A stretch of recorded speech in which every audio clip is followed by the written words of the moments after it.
Good morning, everyone. Good morning. We're excited to have you here today. I ask that you please turn off your video while we light the chalice and the Black Lives Matter candle. This will allow people to see the words on the screen and allow them to follow along. We also recommend that you make certain you have the most updated version of Zoom on your computer. And in just a moment, we'll start recording the service. So if you don't want to be on the video that will be available on YouTube, please do keep your camera off for privacy. And now we'll begin with our chalice lighting. Please join me in saying the words of this chalice lighting that will appear on the screen. We light this chalice, symbol of Unitarian Universalism. May it remind us of the divine spark in all of creation, the power of love to heal what is broken, and to be grateful for life's blessings each day. Many thanks to Stefan for lighting our congregational chalice. And now our Black Lives Matter candle.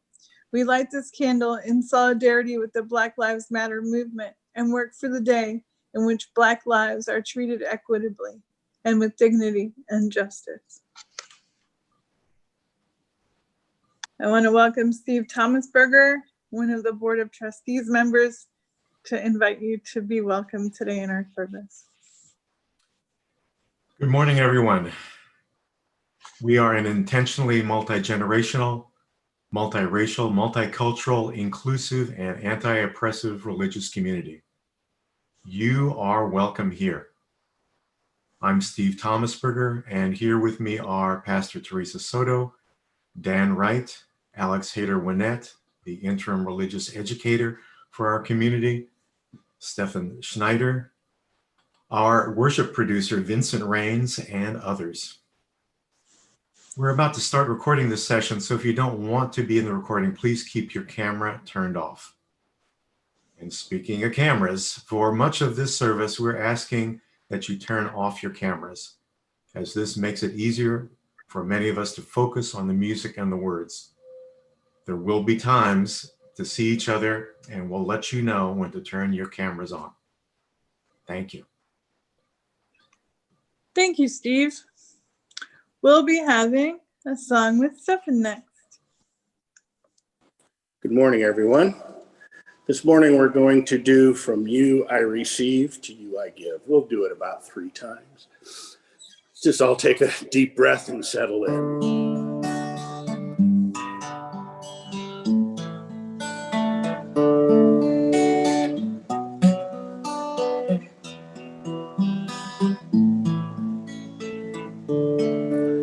From you I receive, to you I give.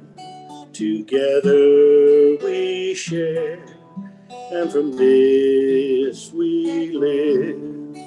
From you I receive, to you I give.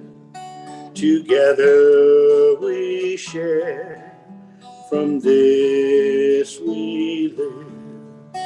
From you I receive, to you I give. Together we share, and from this we live.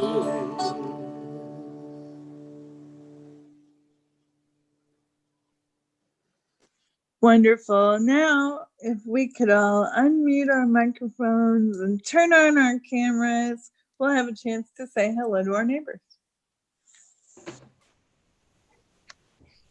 Hi, Ron. Hi. Hi, everybody. Hello. Hi, everybody. Morning. Hello, Dan. Hello, everyone. Happy Sunday. Beautiful background. Hello. Morning. Hello. Hi, Good Dan. to see everybody. Yes. Hi, guys. Good to see you all. Morning, all you beautiful people. Morning, Esther. Jesse. Good morning. Hi. Evelyn. Hi. Hello. Hi, how are you? Hi, Donna. Morning, Hi, Emily. Ron. Hi, Ingrid. Hey, Lauren Yes. and Charlotte. Nicole. Hi, Hi, Helen. Gregory. Hi, Gregory. Marguerite. Hi, Emily. Hi, Emily. Stephanie. Mr. Alice, haven't seen you in a while. Hi. George. Carol. Hi, Joe. Debbie Hi, Brown. Emily. Hi, Joe. Hi, Piper. Hi, Nicole. Piper. Nicole. Claire. Ron, buddy. Hi, Judith. Joe. Good morning, Esther. Cassie. Hi, Hi,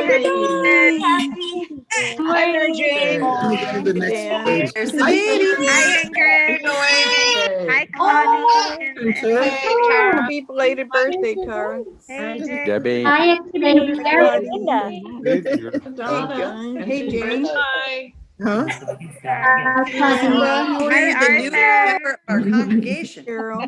Hey, Dick Betty. Hi, Hi, Lauren. Hi, Greg. Good to see Hi, you. Chris. Hi, Chris.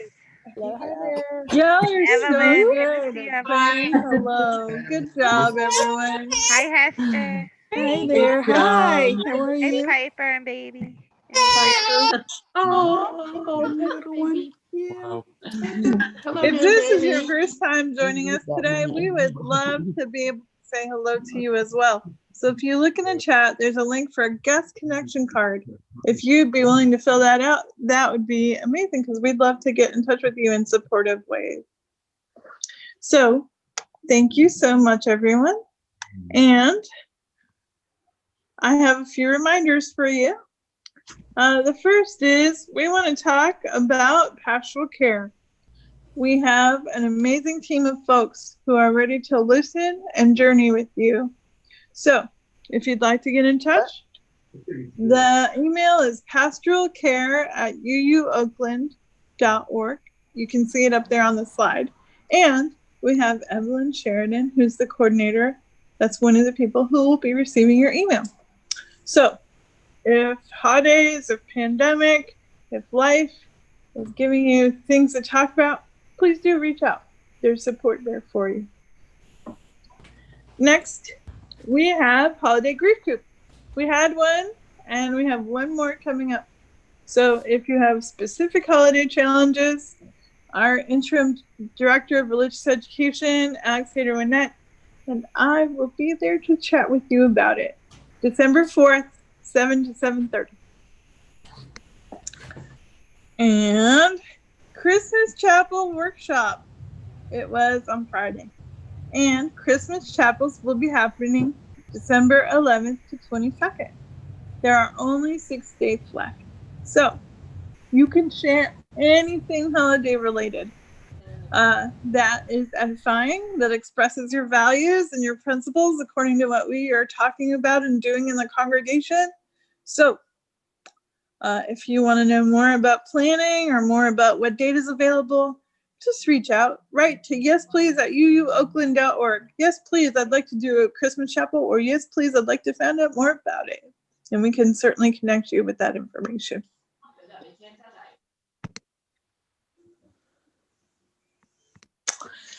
And we're going to want to go ahead and mute your microphone. In just a moment, Dan, Wright, and I will be sharing with you lessons from bread. Dan, thanks for chatting with me about bread this morning. Really glad to see. Oh, go ahead. One of my favorite subjects. Mine too, really, but mostly for chewing, chomping. I have questions for you.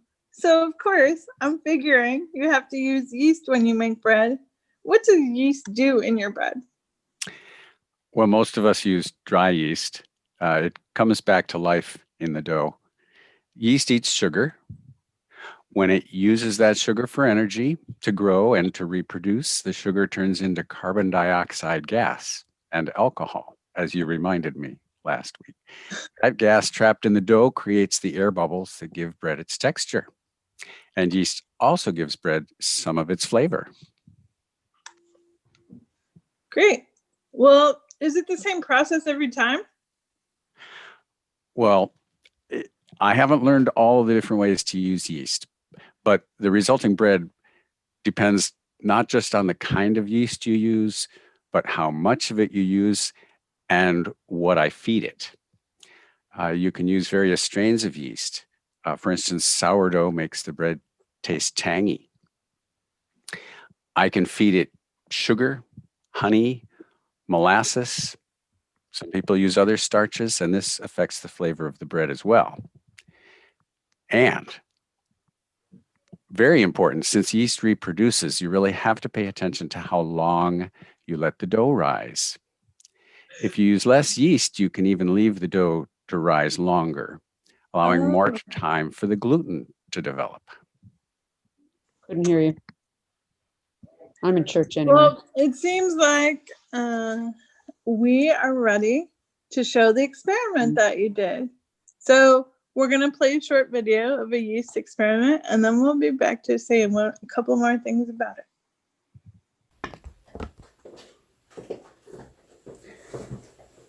So this morning, we're going to illustrate how yeast helps us to make bread. I have here some yeast, which is in hibernation, some food that the yeast can use when it wakes up, and a bottle we'll use to give the yeast some place to do its work. We're going to use a balloon to illustrate what the yeast is doing for us.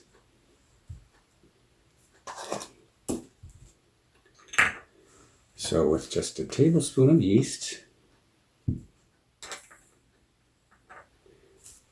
and a tablespoon of food,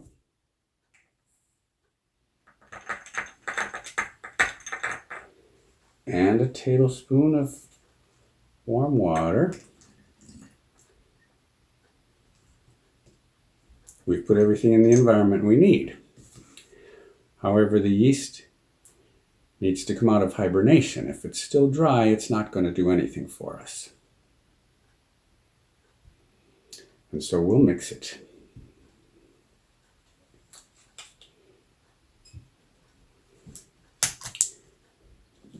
Now, if we wanted the yeast to wait a while, we could put it in the refrigerator. But we'd like the yeast to get started, so we'll put it in warm water. And we'll see what happens in about half an hour. Awesome. Thanks for setting that up. So, Fun. how did the experiment turn out? Oh, right.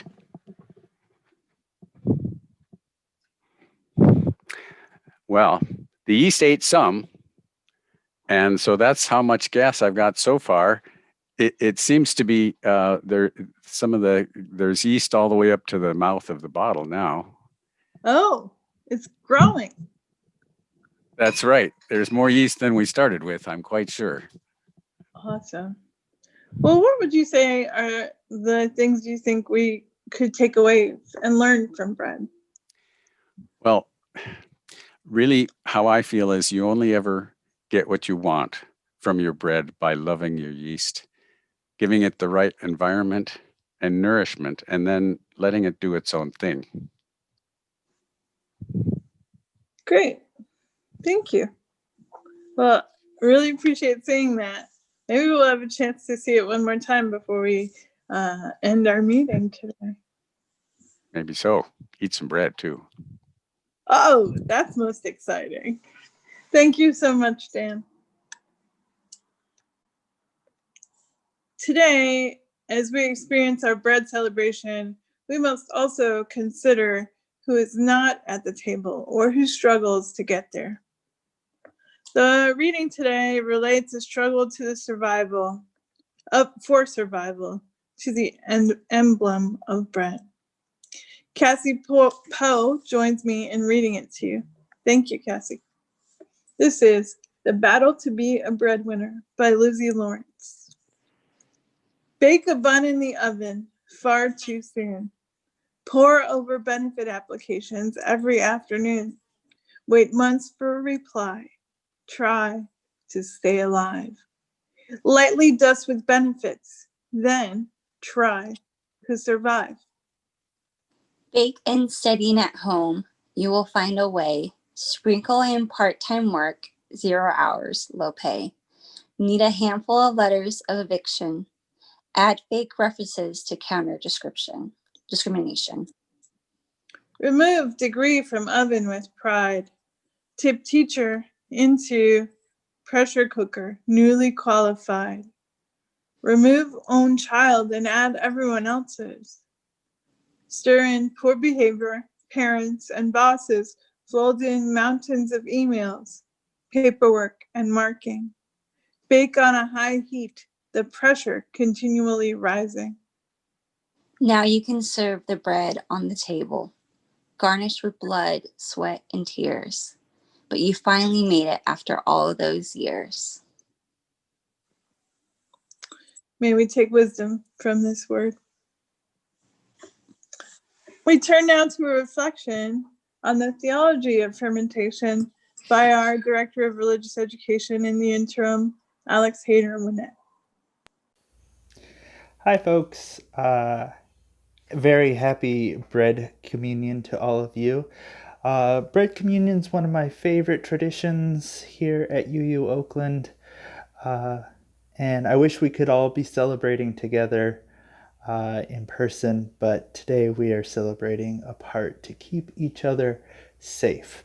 One of the reasons why I love bread communion is because it allows me to think theologically about one of my favorite subjects, which is fermentation. Fermentation has existed since before there were people.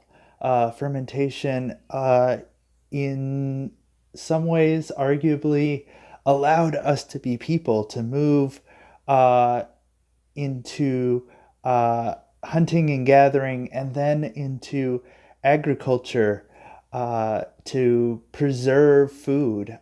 Through fermentation, we were able to co-evolve with grain and with yeast, and to create things like bread and wine and beer and cheese and pickles and all sorts of wonderful things. But today we're talking about bread. And what I find really amazing is that bread has relatively few ingredients, but is very complicated to make. So we have flour that is from grain, specifically wheat. It is the product of the sun and the rain and the earth, and people working together to create flour. Water, the water that we drink and put in our bread is the same water that the dinosaurs drank and bathed in. It has not changed. I have some salt that I put in. This particular salt is from the Isle of Crete, and some local olive oil that's just from down the street, that's delicious and spicy and tastes like home for me. But also importantly, yeast. Yeast was only discovered in the 17th century, and the process of fermentation was discovered by Louis Pasteur only a few years after California became a state.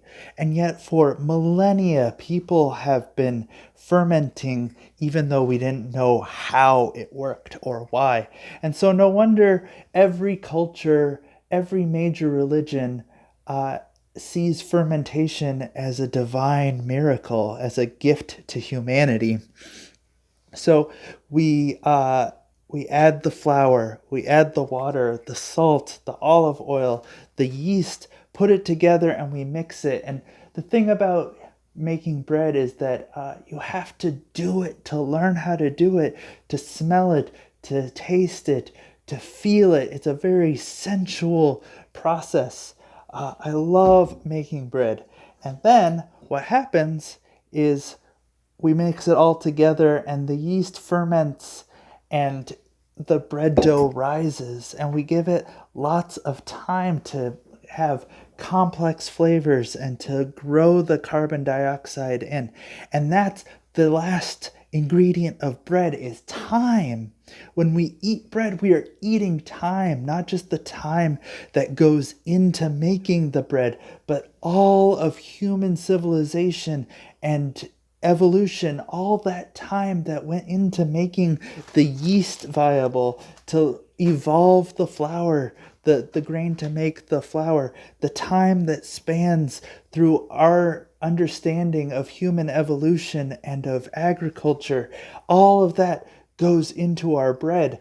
And then we bake it. And the thing is, we can't really say how long it takes to make a loaf of bread, because all of this process goes in. Plus, it has to do with the humidity in the air, the humidity in the flour, the pressure of the air pressure in the environment. All of these things affect the way that the bread is made and grows and is baked and the way it tastes. And all of that is a miracle. It's a miracle that we can make in our own kitchens, in our own ovens, that we can share with one another, that sustains our body, that shows we love and care for one another. And so it's no great surprise that whether it's the Passover story or communion in the Christian tradition or other faith traditions, that bread is a sign of God's love for us. And that it takes time and it takes patience. So, happy bread communion.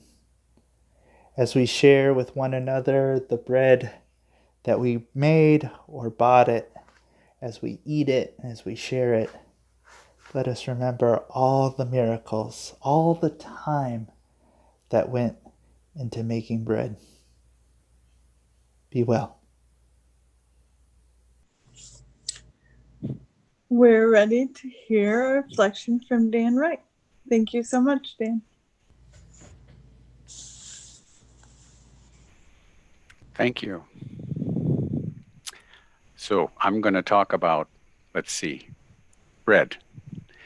My favorite thing to bring to a potluck, which many of you know, is homemade bread. There's something deeply satisfying to me about making bread, sharing bread, and of course, eating bread. Food has always been a central activity for my mom's family.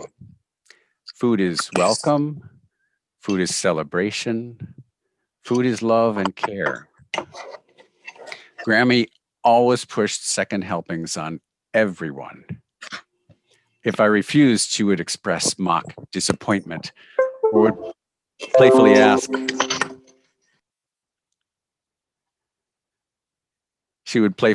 if I wasn't feeling very well.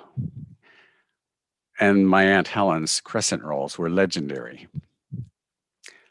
My mom was also a good cook, but once she retired, she became a really great one. Cooking is an act of love, and Mom loved fiercely. I'd be calling her up maybe a week before a planned visit, and she would invariably ask me, "What would you like to eat when you arrive?" She was always so enthusiastic about it. One could argue that, "Oh, you needn't bother," but I knew better. Why discourage Mom if she wants to express her love this way? I'd like to think Mom's style of cooking was also a lot like her style of teaching. Mom never fussed over recipes in the kitchen. I used to wonder how she made it look so easy. But you just watch her and you know, preparing a meal, you might find my mom lounging on a chair in the sunroom, engrossed in a cookbook, chuckling and taking notes. She loved the chemistry of cooking. She would learn just what conditions the ingredients need to succeed. Then she'd simply gather those ingredients together, prepare them for success, and leave them to it. Mom especially loved baking bread. I honestly don't remember a meal at my mom's table over the last 30 years that did not include homemade bread. She didn't fuss over her bread either, but she knew just what moisture content would make it come out just right, find a nice warm spot where the yeast would be happy, bake it just long enough to develop a nice crunchy crust, let it cool long enough for that right texture. Larissa wonders why I bring bread to so many potlucks. I've never before put my finger on just why it brings me so much joy, but now I think I've learned to express love and to acknowledge community through the offering of bread. So beautiful. Thank you, Dan. Really appreciate hearing about that. It seems like people are reflecting in the chat that it brings back their own memories of connecting with bread and their family and their other heart things, which is one of our opportunities today. Will you join me, please, in a moment of prayer or contemplation?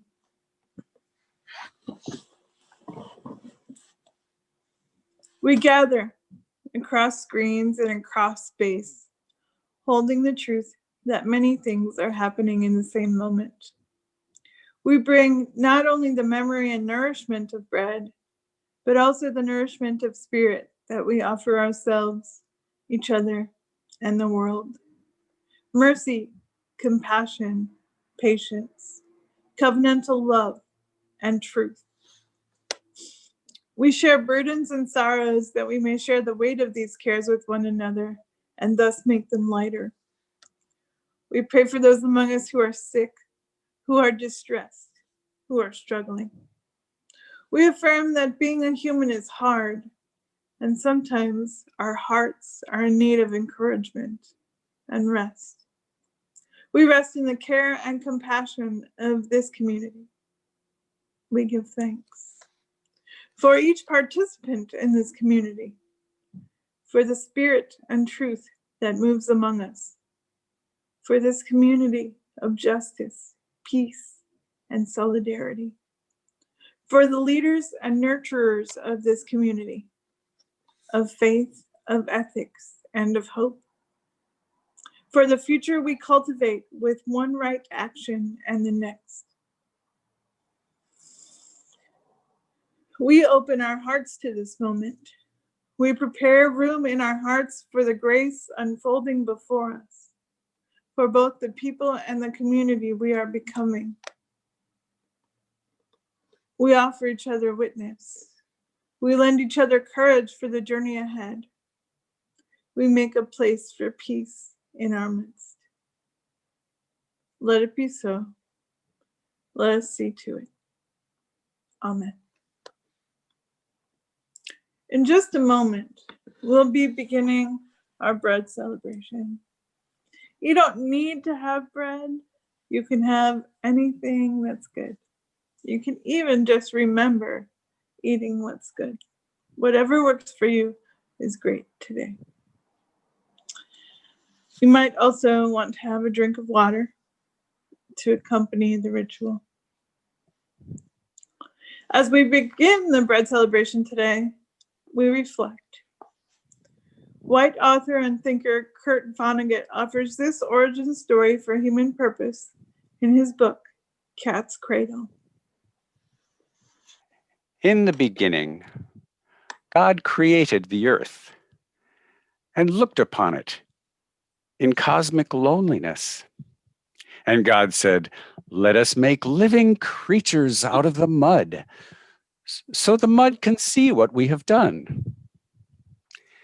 And God created every living creature that now moveth, and one was a human. Mud as human alone could speak. God leaned close to mud. As human sat up, looked around, and spoke. Human blinked. "What is the purpose of all this?" Human asked politely. "Everything must have a purpose?" asked God. "Certainly," said human. "Then I leave it to you to think of one for all this," said God. And God went away. Thank you, Dan. As we come to a ritual that is familiar in a year of life in the congregation, part of our task is to ask ourselves why we do so. We do this different kind of a ceremony to remember the past, but also to look to a time when we will be together again. It is our marker of memory. Let me show you another marker of memory. It's a picture of a hunger stone. And the stone was situated at the bottom of a river. In fact, there's an inscription on the stone. It's in Central East Europe, and it says, "If you see me, you should weep." So now that the river has been reduced and reduced, the stone is showing, encouraging, oh, we need to remember where we've been and where we yet need to go. And this is our marker of memory. We're seeing a time we haven't seen before, but as we remember it, we look to a new future. Carl Seaberg was a white Unitarian minister who paid attention to these practices. He offers this framework, which I adapt to include in our context. We undertake this bread ceremony as an action of remembering and honoring, one in which gratefulness for nature's liberal bounty is made manifest, to be sure. But it's also a liturgy of consecration to social issues. Consecration speaks of setting apart our time, attention, and effort to build the world we dream about. When Seaberg speaks of a daring act of common prophecy, he specifically identifies for us the powerful nature of telling the truth about ourselves. We do this with our marker of memory and the everyday action of eating such ubiquitous and humble food as bread. Now, for our ritual, we'll have a couple of parts. One of them is that we will be offering bites of food in between remembering. So I want to show you the slide that has our practice on it. So this is what our practice will be like. When it's your turn to speak, you'll say, the same part that's always the same will be, no one can live on only food. People also need, and then the thing that people also need will change, and you'll follow it on the slide. So we'll begin.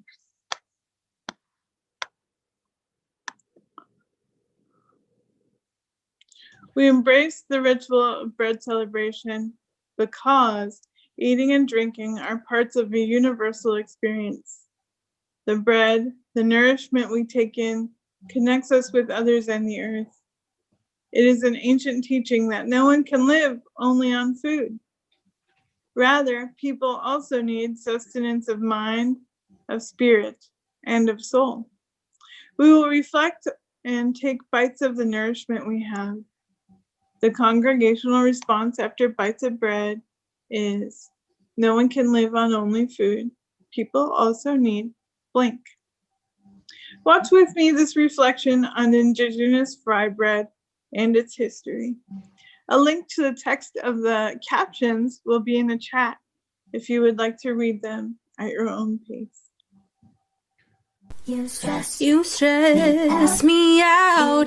You used to calm me down, but now I'm going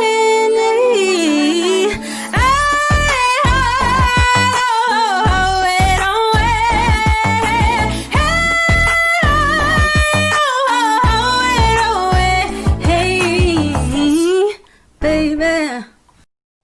We acknowledge that First Unitarian Church of Oakland sits on the land of the Ohlone and the Muwekma Ohlone people.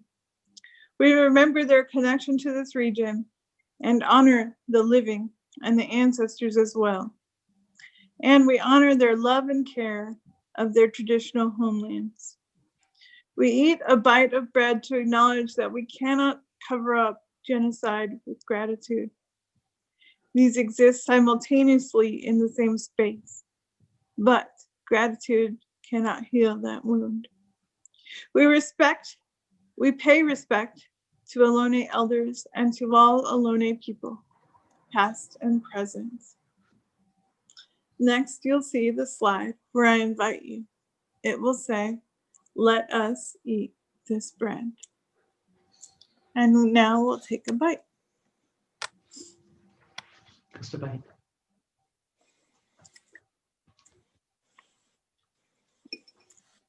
Let us join together as a community in our shared response. No one can live on only food. People also need justice. As we've explored the lessons of bread this morning, we've considered the way yeast, a very tiny plant, makes all the difference when it comes to bread rising to its full height and achieving the potential of its goodness. Even bread itself has held the story of time, a story that in the middle of a pandemic, we are learning deeply in a new way. Conchas, Mexican sweet pastries, are another example of creativity in the face of challenge. Until the Spanish arrived in the early 1500s, Aztecs and all native indigenous populations that lived in North America at that time subsisted on corn, squash, and beans. The Spanish Empire brought wheat to the Americas. Conchas are one of the innovations with wheat that the indigenous people created. The bread holds the lesson that Adrienne Marie Brown describes this way. We have the potential to get in the right relationship with change. Change doesn't happen to us. It's something we can shape. Let's watch this video about conchas and the product of change, beauty, and resilience. Today I'm going to show you guys how to make conchas, otherwise known as Mexican sweetbread. And to begin, you need a half a cup of warm milk, 3 teaspoons yeast, a half a cup of sugar, mix and set aside. In our mixer bowl attachment, we're going to add 3 2/4 cups of all-purpose flour, half teaspoon of salt, 1 stick room temperature butter, 1 egg and 1 egg white, 1 tablespoon vanilla extract, adding in our yeast mixture in last and kneading our dough for 10 minutes. Then you want to add your dough to an oiled bowl and you want to let it rest for 1 hour. While our dough is resting, we're going to make our topping. Added a half a cup of shortening, a half a cup of powdered sugar, 1 cup of flour, and combine all of the ingredients with my hand. Form your topping into a ball and set to the side. Now after 1 hour, add your dough to a floured surface.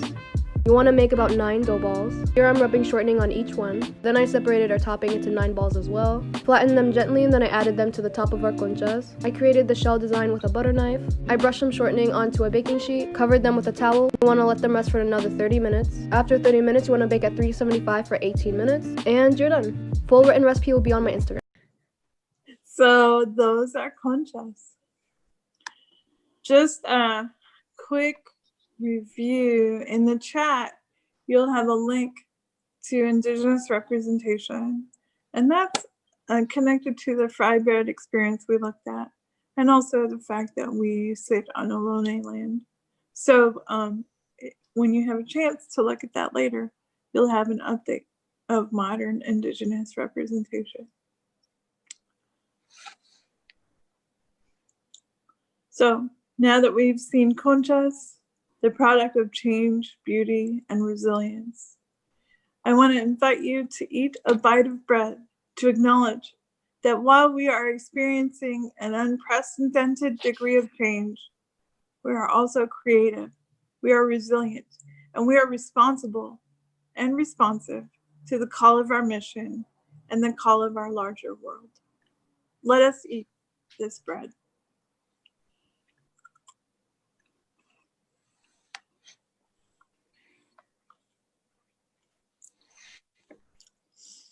Let us join as a community in our shared response. And go ahead, unmute your microphone and say it together. No one can live on only food. People also need creativity and joy. Storytelling. Thank you for that. For our final contemplation today, our task is to consider both the abundance and the hunger with which we are surrounded. Across the East Bay, 121,841 people are food insecure. One source suggests that 35 million people in the US are hungry or don't know where their next meal is coming from, and 13 million of them are children. Langston Hughes summed up the problem in this brief lament. God to hungry child. Hungry child, I didn't make this world for you. You didn't buy any stock in my railroad. You didn't invest in my corporation. Where are your shares of Standard Oil? I made the world for the rich and the will be rich, and the always have been rich. Not for you, hungry child.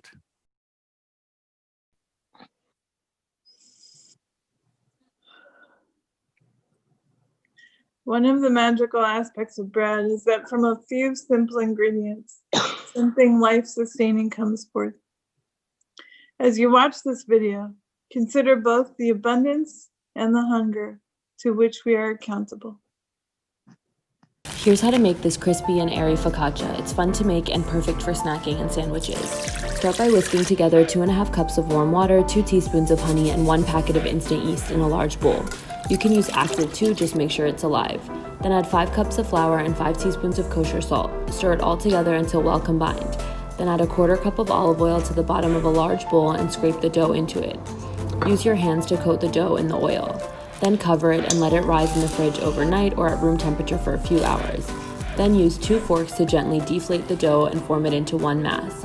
Add 1 tablespoon of olive oil to a buttered 9 by 13 inch baking tray and slide the dough in. Coat the dough in the oil and let it rise again for another hour or so. This is the fun part.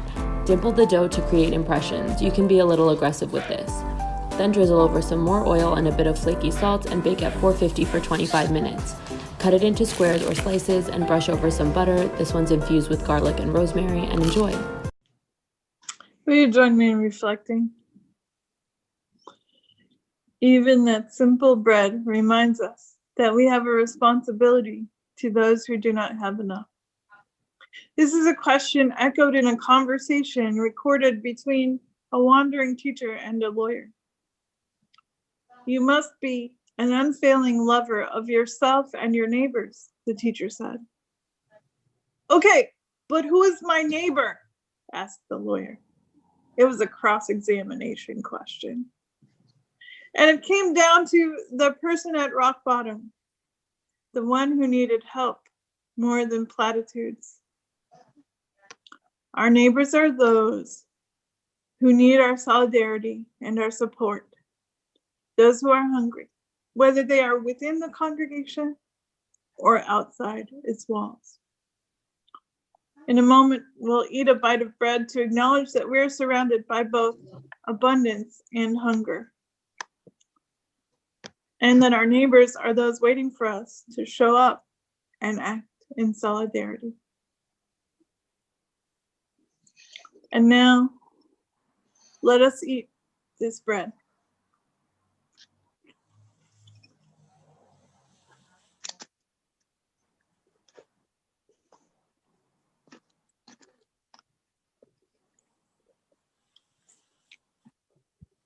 And now, your response as a congregation. Please do feel free to use your microphone. No one. No one can No one live can on live blood. on food. People also need hope Hope. and purpose. And purpose. Yes. Let's close this ritual with one final reflection. We will eat a bite of bread to acknowledge that we need one another and our community. Let us eat this bread.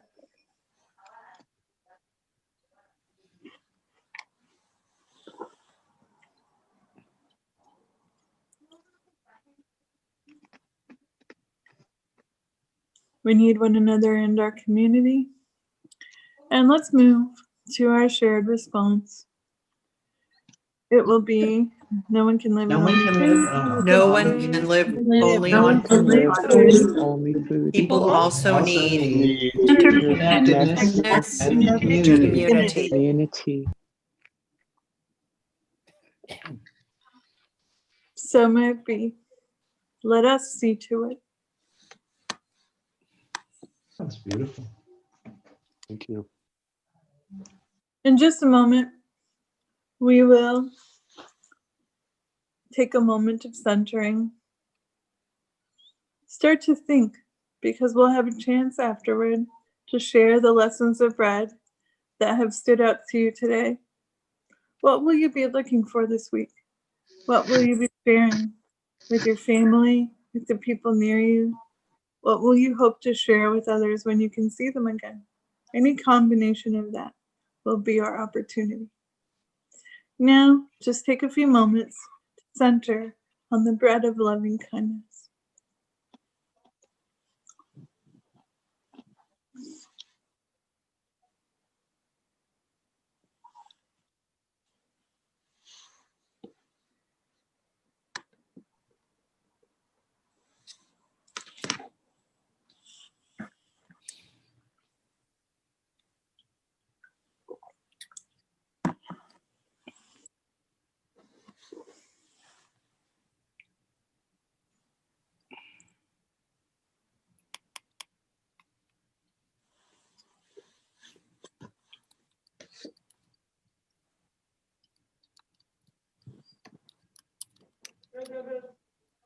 Follow your breath in and out of your body.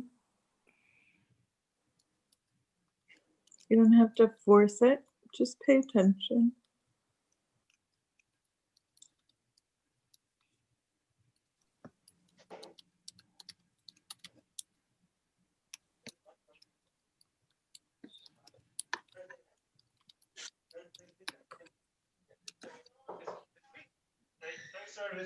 All right. Let's go ahead and unmute. And what I'd like to hear from you, either you can say it out loud or put it in the chat, is the lesson of bread that you'll be carrying forward into your week.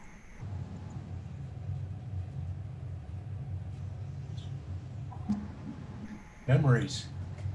Memories. Ron mentions as the bread he tasted was sweet, they'll be looking for the sweet moments in life. Connectedness. Sharing. Rinda mentions creating the conditions for success. Sharing. Hope. Always rise. Hope and resilience.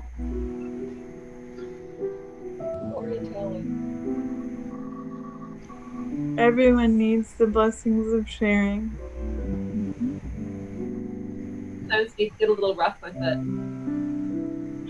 Sometimes it can be a little rough. You can get a little rough.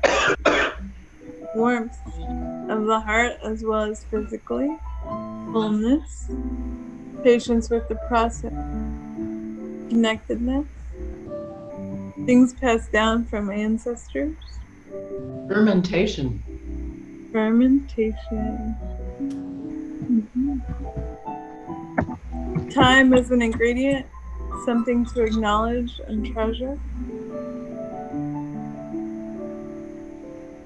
Couple more? Two more? First Unitarian Church of Oakland.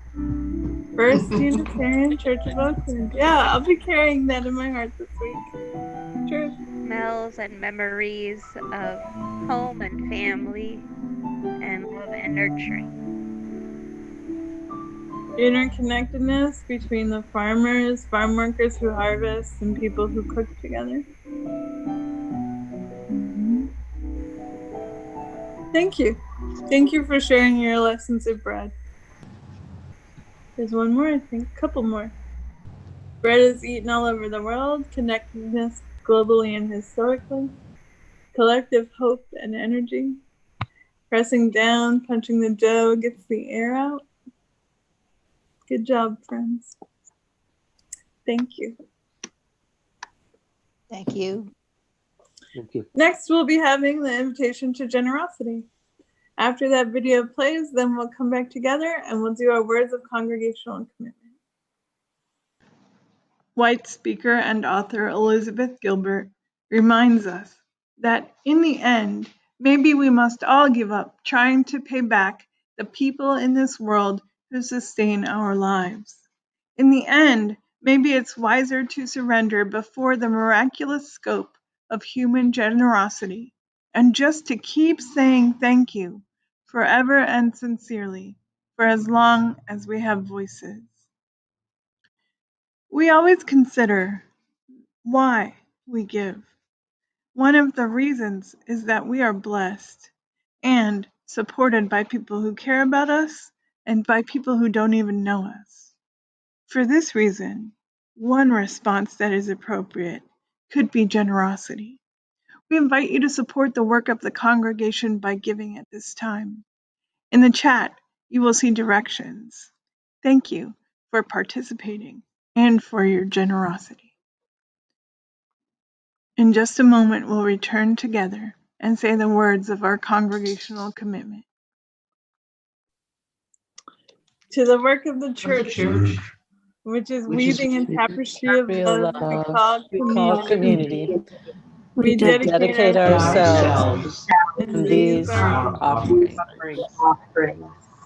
Thank you, everyone. And we'll have Stephen with a song next. Hello again, everybody. We're going to sing We Give Thanks for this precious day.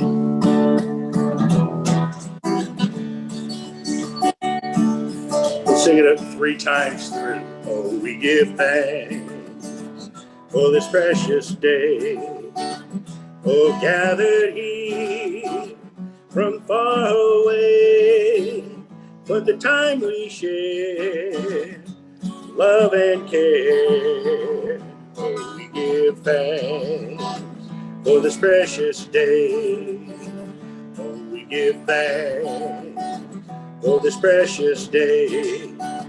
All gathered here from far away, time we share, love and care. Oh, we give thanks for this precious day. One more time. Oh, we give thanks for this precious day. Gathered here from far away for the time we share with love and care. Oh, we give thanks for this precious day.